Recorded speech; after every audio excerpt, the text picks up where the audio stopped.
अंसार रजा साहब, जरूरत है कि आप माने कि रेडिकलाइजेशन इतनी डीप हो चुकी है कि आतंकवादी नॉर्मल सिटीजन्स की तरह हमारे और आपके बीच में रह रहे हैं।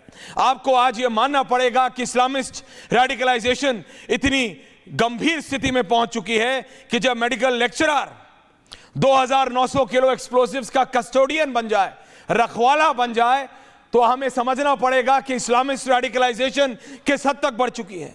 हमें समझना पड़ेगा अंसार रजा साहब कि इस्लामिस्ट रेडिकलाइजेशन इस हद तक बढ़ चुकी है जब एक यूनिवर्सिटी कैंपस एक स्टोर हाउस बन जाए, एक सीरियल ब्लास्ट प्लान का आप सोचिए, थिंक टैंक, वो आतंकवादी संगठन वो यूनिवर्सिटी में था। हमें समझना पड़ेगा कि इस्लामिस्ट रेडिकलाइजेशन किस स्तर तक पहुंच चुका है। जब डॉक्टर जब हमारे जान को बचाने वाले, अंसार रजा साहब, आप, मैं, प्रेम शुक्ला जी, बीमारी होती है सबसे पहले डॉक्टर के पास जाते हैं। जब वो डॉक्टर बाबरी मस्जिद एनिवर्सरी पे मास कैजुअलिटी अटैक प्लान करने लगे, तो हमें समझना पड़ेगा कि ये इस्लामिस्ट रेडिकलाइजेशन हमारी सोसाइटी में, हमारे समाज में कहां तक घुस गया है। अंसार रजा साहब, जब मेडिकल कॉलेज टेरर रिक्रूटमेंट का गढ़ बन जाएगा, अगर आज भी आप इसको मना करेंगे तो ये हमारे समाज के साथ ये धोखा होगा। अंसार रजा साहब, इसको मानना पड़ेगा और साथ मिलके इसका निपटारा भी करना पड़ेगा।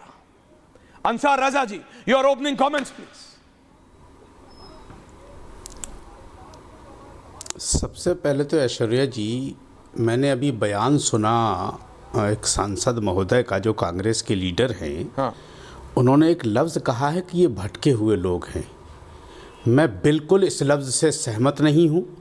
कोई अटके भटके लोग नहीं हैं, ये जालिम लोग हैं, ये कातिल लोग हैं, ये दहशतगर्द हैं। ये कोई भटके अटके नहीं, इनके लिए हमदर्दी की ज़रूरत नहीं है।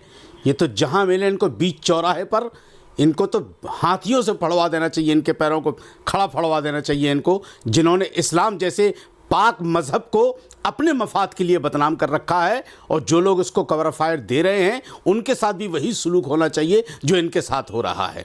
दूसरी चीज़, आपने 50 मरतबा इस्लामिक रेडिकलाइजेशन का इस्तेमाल किया है। मैं ऐश्वर्या जी, मैं एक बात बता दूं, कौन अपने मज़हब को क्या मानता है। मैं एक बात डंके की चोट पर कहता हूं कि मेरा मज़हब अमन का मज़हब है, शांति का मज़हब है।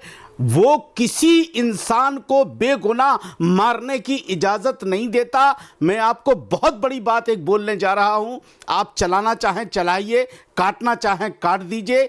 हमारे इस्लाम में हम जब नमाज पढ़ते हैं तो उसके लिए वज़ू बनाया जाता है, और हमारा मज़हब कहता है कि फ़जूल पानी बर्बाद मत करो, किसी के काम आ सकता है। जो इस्लाम वज़ू जैसे अहम रुकन में फ़जूल पानी बहाने की इजाज़त नहीं देता, वो किसी की गर्दन मारने का परमिशन कैसे देगा। तो ये जो अटके भटके लोगों के लिए जो कहा जा रहा है, ये कोई भटके हुए लोग नहीं है। ये हमारी जिम्मेदारी बनती है, समाज की भी जिम्मेदारी बनती है, और ख़ास तौर से भारत सरकार की जिम्मेदारी बनती है। अंसार रजा जी, मैं क्यों काटूंगा आपकी बात? तो ये कहते हैं आप अमन शांति की बात कर रहे हैं, तो फिर आप उन लोगों को ये बताने की कोशिश कर रहे हैं जो धर्म पानी भी बर्बाद करने की इजाजत या हिदायत नहीं देता, वो खून बहाने की इजाजत कैसे देगा। लेकिन आज ये हमको मानना पड़ेगा रिजवी जी, ये हमको मानना पड़ेगा कि अब रेडिकलाइजेशन इतना ज्यादा घुस चुका है कि अब ये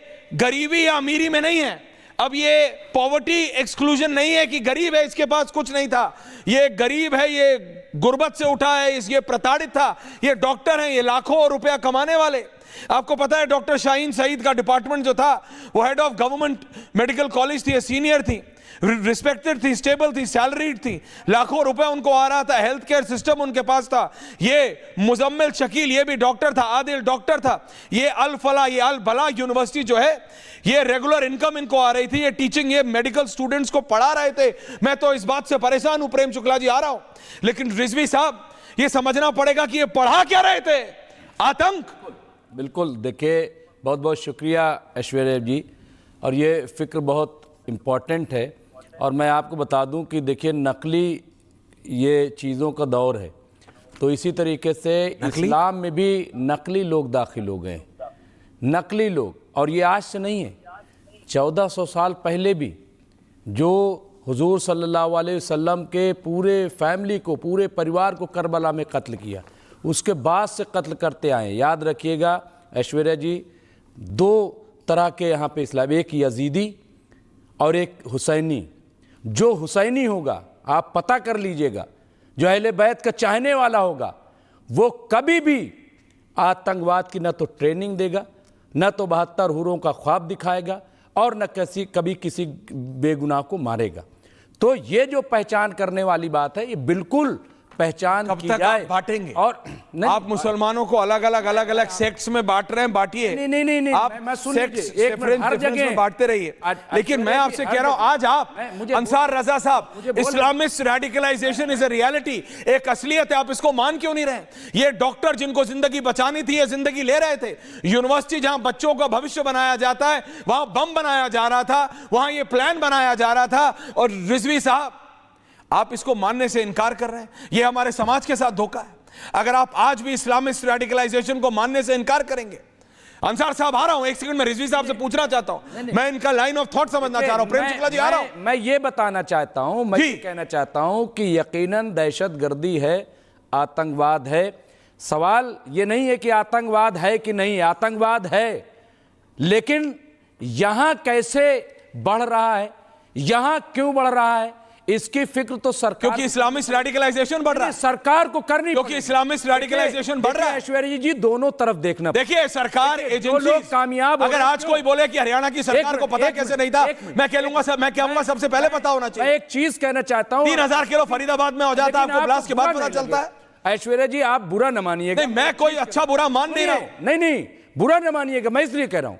देखिए, दहशतगर्दी है, आतंकवाद है, और पाकिस्तान फायदा उठाता है, ऐसे लोगों को ट्रैप लेता है, ये सब है। लेकिन क्यों?